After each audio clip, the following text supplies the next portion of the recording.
Good day, everyone. We are Team 5 and we are going to discuss the Chapter 8, the functional strategy and strategic choice.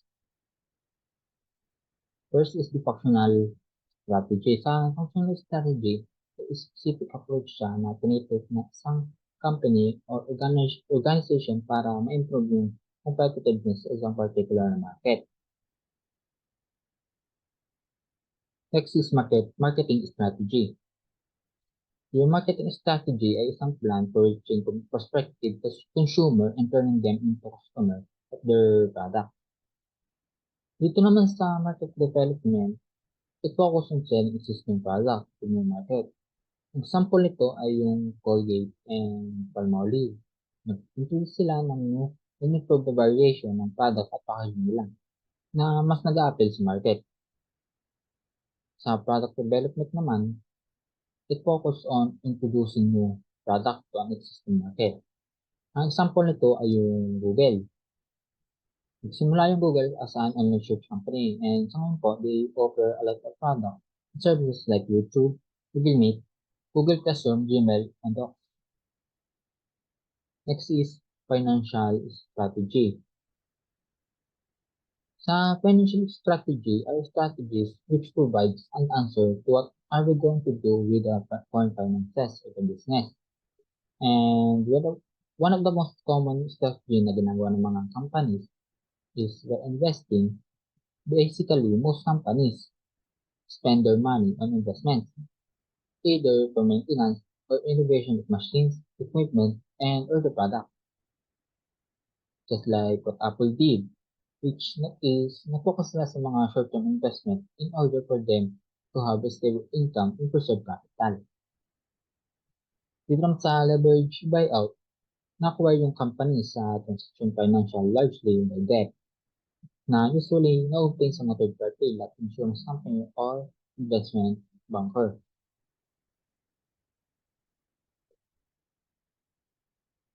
Next is research and development strategy. Dito naman sa R&D, systematic activity siya that companies undertake to innovate and introduce new products and services or to improve their existing offerings and may choices dito sa R&D yung technological leader or technological follower. Ang technological leader is pioneering an innovation. Ang example nito ay yung Nike. Yung Nike spends more than most in the industry on R&D to differentiate the performance of its athletic shoes from that of its competitor. So, ang naging result nito ay yung product ng Nike ang naging favorite ng mga serious athlete. Ang technological follower naman is imitating the product of competitors. Ang example po nito ay yung Apple. iPhone was not the first smartphone. iPad is not the first tablet. In each of these cases, ibang company po yung nag-define ng product at category. And Apple waited until it understood the weakness of their original product. Tapos, nag-release sila ng gadget and ang Apple na mas maganda ang quality at feature.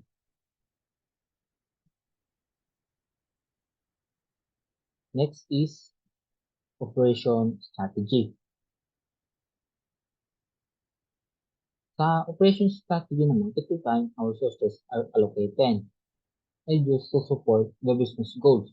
And dinidetermine din po nito yung mga methods, procedures, processes, and people na involved sa pagpatakbo ng isang business.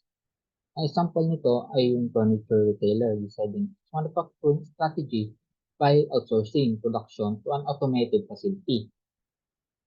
By using new technological resources, thus hypothetical furniture company can manage its supply chain better and create product faster to improve its competitive position.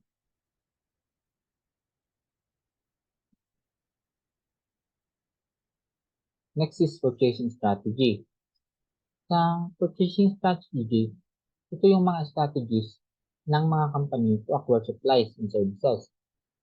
Ang example nito ay yung is outsourcing activities, it involves acquiring goods and services. Maaaring mula sa iba't ibang suppliers, also from different places, locally or internationally. There are three basic purchasing choice. They are the full sourcing, multiple sourcing, and parallel sourcing. Sa sole sourcing ay kung saan yung isang business ay gumagamit ng isang supplier to product or services. Dito naman sa multiple sourcing ay outsourcing approach in which products or services are contracted to various suppliers needed to conduct the business. Ang isang company ay contracted sa iba't ibang supplier.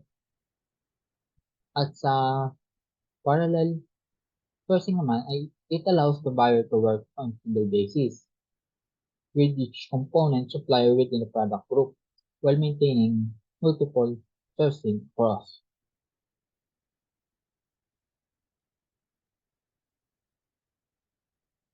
So next strategy is logistics strategy. It includes planning, implementing, and maintaining the efficiency of warehousing, goods flow, services, and information. So when we say logistic, it is more about the traveling of products and flow of manufacturing process.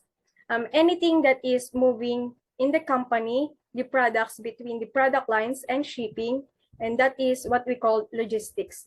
For example is product might be developed and designed in the US, then manufactured in China and shipped and assembled in Europe and sold in America. So in this, we could have more of a centralized logistics where things are done in-house at one company location, and also can outsource a lot of production as part of logistics and work with suppliers and manufacturers in different parts of the world. And lastly is the utilize the internet. It is a big trend in logistics of tracking and managing products. For example is Shopee. Di ba lahat naman tayo is familiar sa Shopee? So, di ba sa Shopee nakikita natin kung ating products ay na-ship na, kung ito ba ay in transit at kung ito ba ay i-delivered na. And nakikita din natin doon kung nasaang lugar na yung ating products, and it helps to keep the customer suppliers and manufacturers connected and informed about their products. Next strategy is the human resource management strategy or HRM strategy. This is the idea of the companies dealing with their employees, and there are different strategies to utilize on how are you gonna manage your employees. Kung ikaw ba ay mag-hire ng low-skilled employees and you will pay them at a low wage and perform repetitive jobs and most likely quit after a short time. Best example of this is fast food chain. Or ikaw ba ay mag-hire ng skilled employees and you will pay them at a high wage and cross-trained to participate and in self-managing work teams. So in this, you look on what are the best way to motivate and keep them happy in their workforce. A company is only as good as people. So it means that if they have the best people or hire the great employees and have a great training and particular strategy for how these employees are going to work or fit within the company. So it helps a company to become more successful. The next strategy is the information technology strategy or the IT strategy. It is a critical to all systems inside of the company. IT look for one program to run the whole company, or so software makes the companies more efficient, and IT really has to keep the companies connected. So the follow the sun management there is 24 hours connectivity or operation of a company that information technology needs to keep together through the internet and various programs to keep the company moving forward. So let's move on in the sourcing decision, location of functions. Outsourcing. So ang outsourcing, it is a hiring of a third-party company. Ang outsourcing ay pwedeng service or products. So example is, ang inyong company ay may existing activity. Then parang na-challenge kayo or hindi nyo alam or nahihirapan kayo kung paano nyo siya iaano yung activity na yon. So mag-hire kayo ng ibang company na alam nyo na ito ay magaling doon sa ganong activity or expertise or professional na yon. So na sila yung gagawa ng activity na yon para sa company nyo. So ang outsourcing is a reverse of vertical integration. And ang outsourcing is expensive kasi nga kailangan mo siya kailangan mag-hire ng ibang company na gagawa ng activity ng inyong company.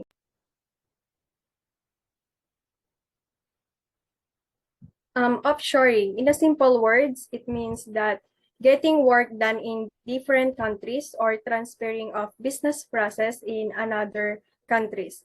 Offshoring can be more expensive but may offer long-term savings due lower labor costs. Next is the 7 major error in outsourcing that should be avoided. First is the outsourcing the wrong ideas. Outsourcing the wrong activities. Companies fail to keep activities in-house. Second is selecting the wrong vendor.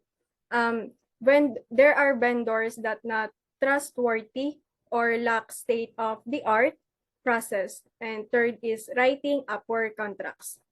A company failed to establish a balance of power in the relationship.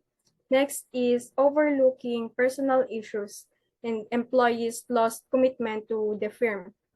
Next is lack of control. Qualified managers failed to manage the outsourced activity. And next is overlooking hidden costs. Transaction costs overwhelmed other savings, and last is the failing to plan an exit strategy. Companies failed to build reversibility clauses into the contracts. In determining functional strategy, strategists must first identify the company's or business unit's core competencies. Second is ensure that the companies are continually being strengthened. And lastly is to manage the competencies in such a way that best preserves the competitive advantage they create. Next is the proposed outsourcing matrix. If the activity is low competitive advantage and low products and services, it means that the firm needs to outsource and purchase an open market.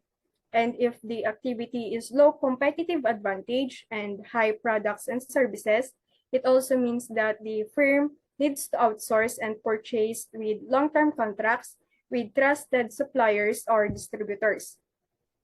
Next is if the activity is high competitive advantage and low products and services, it falls in favor of vertical integration.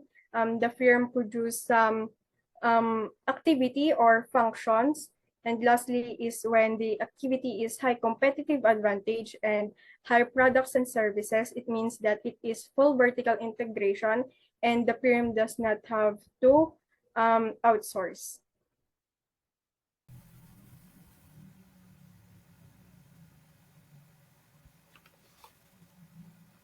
Several strategies that could be considered corporate business or functional are very dangerous.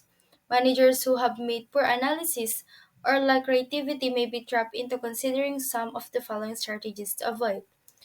First is follow the leader. So imitating other competitor is never a good idea. If you ignore your particular competitive advantage and focus on what competition is doing and follow them so closely, you may really be limiting your company from their potential. Second is hit another home run. Just because you had a successful one tone of activities doesn't mean that on the next product or what have you done that you're gonna have the same type of success. You have to learn to customize your strategy for each product that you're launching. Example is Polaroid. It spent a lot of money developing an instant movie camera, but the public ignored it in the favor of the camcorder. Third is arm race. So ang arm race is isang strategy na kapag kunwari, nalaman namin na ang aming competitor is tumataas, so kailangan namin gumawa ng paraan para tumaas or unahan yung service nila. So, paulit-ulit lang yun, pataasan lang kami ng market share. So, kailangan namin advance ang marketing strategy ng business namin once na umangat ang aming business. Siyempre, mag increase ang aming revenue. Pero para magawa namin yung pakikipagkompetensya, is kailangan naming mag-market or mag-promote or mag-R&D. So, ang mangyayari is madaming gastos. So, parang yung revenue namin is mapapapunta lang sa pagpo-promote ng marketing. So, ang example is airlines. Since may competition, so nagbababaan sila ng price at nagpo-promo para mas madaming pasahero or customers ang bumili ng kanilang plane ticket. So, ang apektado naman dito is yung kita nila dahil nga ang baba ng kita nila dahil sa promo. So, do everything. When faced with several interesting opportunities, management might tend to lead at all of them. At first, a corporation might have enough resources to develop each idea into a project, but money, time, and energy are soon exhausted as the many projects demand large infusions or resources. Example, the Walt Disney Company's expertise in the entertainment industry led it to acquire the ABC network. As the company churned out new motion pictures and television programs such as Who Wants to Be a Millionaire, it spent $750 million to build new theme parks and buy cruise line and hooky team by 2000. Even though corporate sales had continued to increase, net income was failing. So ang losing hand naman is a corporation might have invested so much in particular strategy. The top management is unwilling to accept his failure and keep pushing money into it and keeps trying to make it work, so they make it feel so spend too much time and too much money to really quiet. So some companies like Kodak was putting so much money in field and not really focusing on other opportunities and digital areas that they just funding losing projects. So strategic choice selecting the best strategy. Perhaps the most important criterion is the capability of the proposed strategy to deal with the specific strategic factors developed earlier in the SWOT analysis. If the alternative does not take the advantage of environmental opportunities and corporate strength competencies and lead away from environmental threats and corporate weakness, it will probably fail. Another important consideration in the selection of strategy is the ability of each alternative to satisfy agreed on objectives with the least resources and the fewest negative side effects. It is thereof important to develop a tentative implementation plan so that the difficult that management is likely to face are addressed. Corporate scenario. This is something where companies want to look at their strategies and how kind of guess how they're gonna play out in the future. So promo forma or an estimated future is this is where companies gonna look at the projected sales and try to develop a balancing statement to forecast effects of different strategy.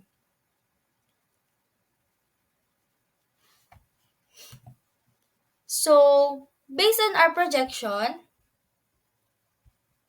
the financial workout is a good strategy. So, if it things work out like if we sell everything, we expected to sell this particular price, we're gonna make even more profits and you have the idea of what you want to do as strategy. But you really work out the math in financial statement to see if gonna maximize shareholder wealth. So this scenario box is just a way of helping to generate those pro forma financial statement.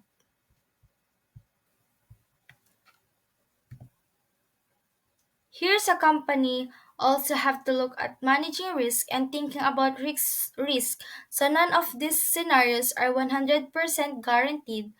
There could be changes in environment, in the economy, in competition that's going to change the outcome of the scenario.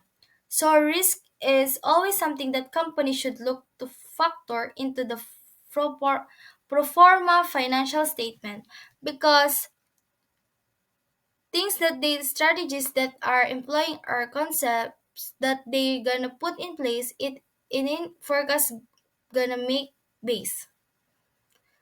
This may not actually develop and be true, so that's always a risk that you have to take. So real options approach. So when the future is highly uncertain, it pays to have a broad range of options open. Net present value calculates the value of project by predicting its payout, adjusting them for risk, and subtracting the amount investment. Pressures from stakeholders. So sinasabi lang naman dito na when an organization considers strategic alternatives, kailangan yun ay naka-align sa expectations and interests ng mga various stakeholders. Yung mga pressure na ito, tumutukoy ito sa halimbawa na nga lamang is yung mga creditors are want to be paid on time. So, halimbawang scenario is si Company A, nag-expand siya ng kanyang business or yung location. So, itong si creditor, nagpa-utang. Siyempre, concern si creditor na mapabalik nga yung loan according dun sa agreed upon terms. So, itong si Company A, siyempre, kailangan niya i-consider yung financial implications, ma-ensure na yung expansion plan is financially viable. So, dun sa mga ganung way, ma-assure niya yung creditors.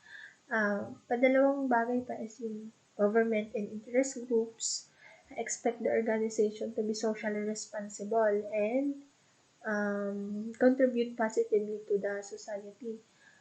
Sinasabi naman dito na yung mga local government and some various interest groups are considered na or concerned dun sa impact ng operations ni Company A. So, si Company A, kailangan niya namang consider yung mga demands and plan for sustainable and uh, or sustainability and socially responsible ng mga business practices overall para maging effective nga yung strategic alternatives decision.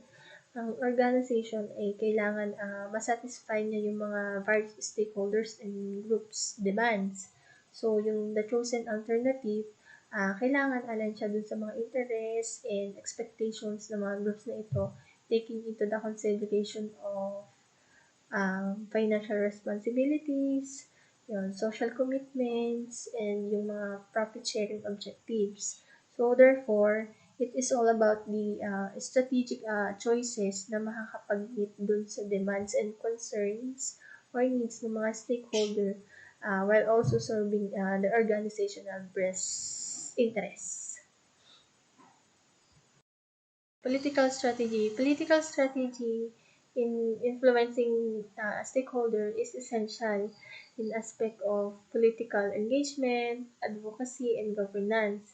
So, yung mga stakeholders can include policymakers, government officials, community leaders, interest groups, and other influential or individuals or organizations.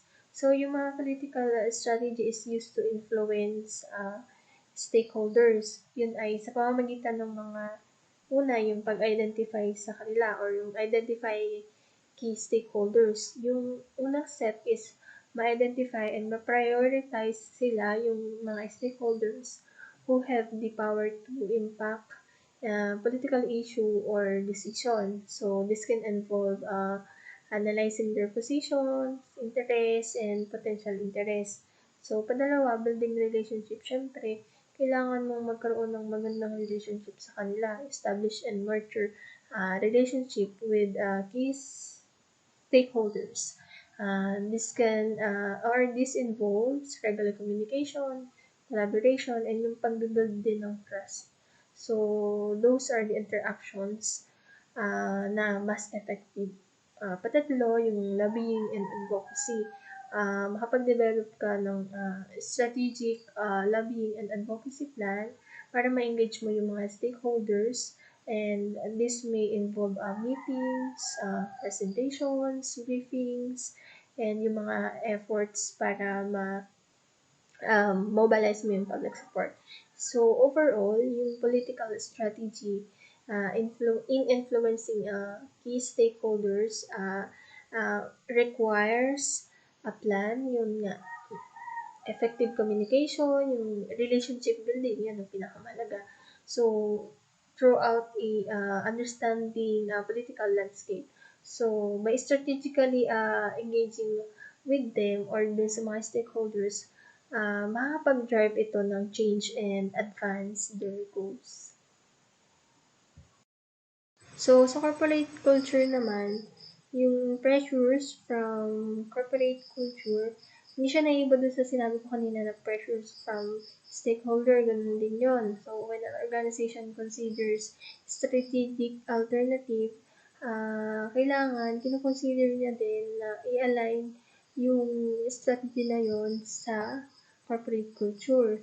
So, in other words, yung compatibility ng dalawa, ng strategic alternatives and yung corporate culture is mahalaga kasi yung strategy na contradict sa culture is pwedeng magkaroon ng create internal conflicts o yung ultimate or mag-fail. So, ang isang halimbawa na lang doon, example scenario, yung educational institutions expansions to online courses. So, yung corporate culture doon, yung institution has a deeply rooted face-to-face, traditional classroom, teaching, and a strong sense of community. Yung strategic alternative doon is mag-expand or mag-offer ng online courses. So, yung assessment is yung decision makers ma-assess na dapat kung yung how offering online courses na ma-align nga dun sa existing culture nila. So, they need to ensure o dapat ma-ensure nga na yung online courses is ma-maintain dun sa institutions commitment to quality of education, and yun gano'n. So, in this scenario, yung compatibility between the culture and the strategic alternative is significantly influence the decision-making process. Strategic choice. Yung strategic choice naman is yung pagpili ng best alternative para sa iyong business. Yun yung crucial in decision making process na nag-involve na nung pag-evaluate ng mga different alternative strategies na mag-consider ng most effective para sa iyong business. So, halimbawa na lamang yung evaluation of alternative strategies. Ang example scenario nito is, halimbawa, si Juan, may current business siya in a small town. Yung business niya naging successful, nagkakaroon na siya ng mga loyal local customer base. Si Juan, gusto na ngayong mag-expand ng kanyang business. So, dun sa alternative strategies, papasok na kung si Juan ay magkakaroon ba or mag-evaluate siya ng different expansion strategies like mag-open ba siya ng second location sa ibang lugar or mag-launch ba siya ng online food delivery ah, para kuha niya din or ma-expand din yung kanyang mga customer. Or yung patatlo, mag-renovate pa siya ng existing restaurant para magkaroon siya ng malaking dining space. So, padalawa, yung assessment of criteria, doon naman yung pag-evaluate ng mga strategies, organizations, consider yun nga mga set ng criteria or factors na relevant dun sa specific situation. So, ngayon, si Juan considers various factors like financial resources available for expansion o yung mga market demand dun sa other areas na pagtatayuan nga nung panibago o yung pag-expand ng kanyang business.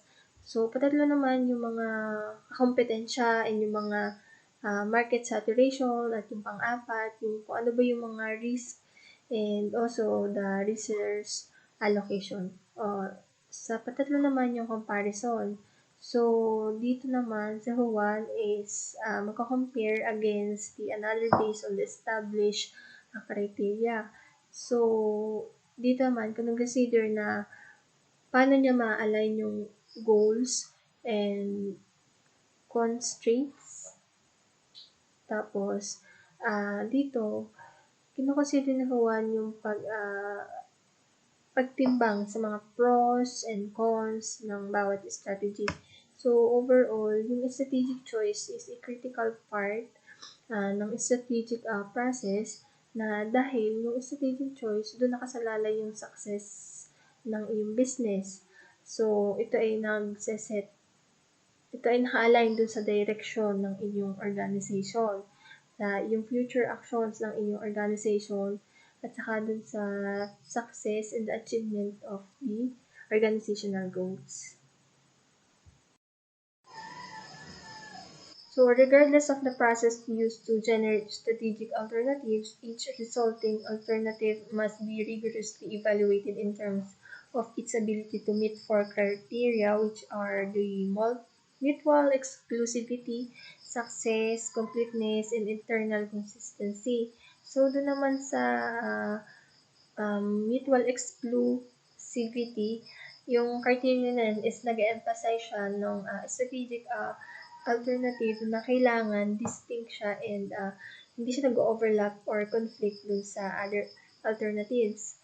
So, sa padalawa naman yung success, syempre, yung criteria na nag-examine the potential success ng each alternative. Yung patatlo, yung completeness, tumutukoy naman siya dun sa if yung alternative ba ay nagpo-provide ng comprehensive solution to the problem or nag-address ba siya ng strategic goal. And yung pang-apat naman is yung internal consistency. Tumutukoy naman to sa or ina-assess niya ba if yung alternative ba is internally logical and coherent. So, developing policies. So, yung developing policies, naka-align siya dun sa strategic implementation or dun sa strategic decision. So, yun yung a crucial bridge between nga dun sa sinabi kong strategic decisions made by the organization and yung day-to-day operations. Yung policies is, yun yung nagpo-provide ng malinaw and specific guidelines para dun sa decision making and actions ng organization. So, ang halimbawa ulit na scenario ko is yung organization. Ako ay nagmamayari ng small bakery na kilala bilang high quality baked goods and personalized service. Yung selected strategy ko is yung mag-expand ng customer base by offering halimbawa ng catering services for special events like birthdays, yan, weddings. So, yung policy example ko is yung mag-establish ako ng catering policy. Nag-outline na paano mag-handle nung catering request. So, yung policy na to requires or includes na guidelines for pricing, menu options, delivery, and customer communication. So, yung implementation ko naman dito na kapag may halimbawa, yung bakery namin is naka-receive ng catering request, halimbawa for a wedding. So, yung catering policy is yung nagsiserve as a guide. So, yung example na yun is yung catering policy ng small business ko na bakery, nag-align siya dun sa aking bakery expansion strategy na nagpo-provide ng malinaw na guidance or yung clear vision on how to handle a catering request.